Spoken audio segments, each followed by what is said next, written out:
प्रयागराज में एक सेठ जी रहते थे, बहुत बड़ी संपत्ति के मालिक, लेकिन संतान नहीं थी। तो एक दिन वृंदावन गए, वृंदावन से ठाकुर जी का विग्रह ले आए और विग्रह लाके अपने घर में विराजमान कर दिया और उनका नाम रख दिया कुंज बिहारी। अब गांव के लोग सब इकट्ठे होते थे, शाम को सब बैठ के कीर्तन करते, बातें करते। तो सब लोग, बड़े बूढ़े लोग उनको कहते, सेठ जी तुम्हारी इतनी बड़ी संपत्ति, एकड़ों जमीन,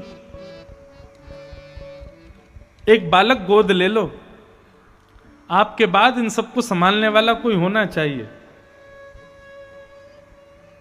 बोले गोद ले लो।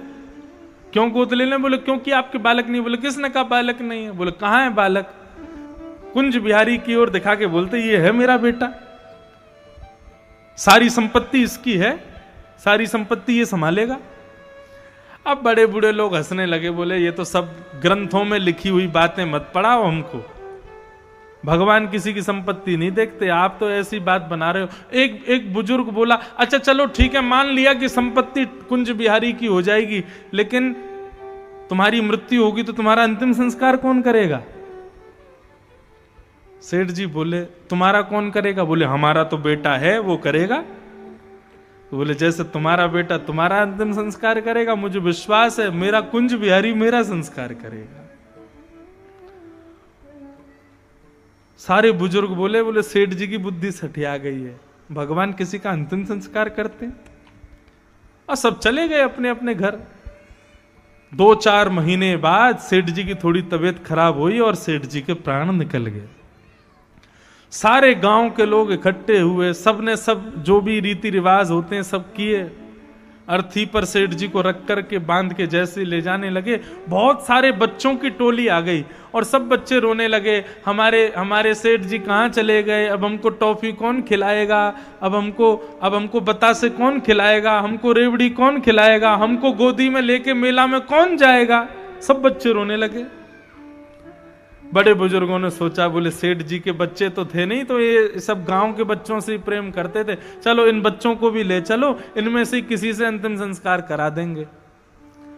उन्हीं बच्चों की टोली में एक सांवरा सा बालक उस सेठ जी की अर्थी पकड़ के बहुत रो रहा था, मेरे सेठ जी कहाँ चले गए, मेरे सेठ जी कहाँ चले गए, मुझको दूध कौन पिलाएगा, चांदी के गिलास में रोज दूध पिलाते थे, कौन पिलाएगा।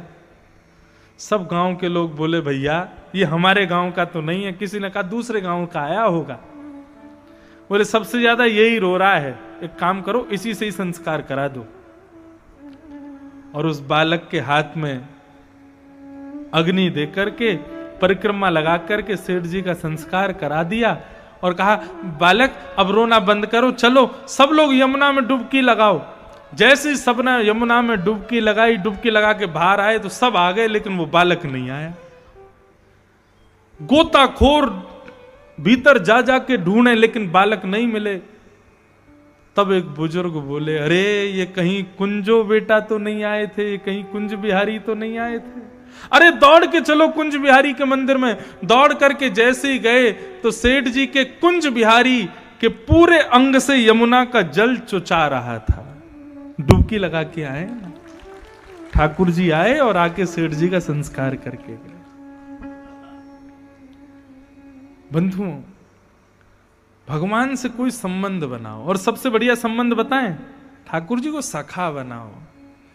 और बढ़िया संबंध बताएं, आजकल बड़े महाराज फ्रॉड गुरु हो गए दुनिया में, इसलिए गुरु के रूप में कोई नहीं मिले तो कृष्णम वंदे जगत गुरुम, इनको अपना गुरु बना लो, जैसे अर्जुन ने बनाया।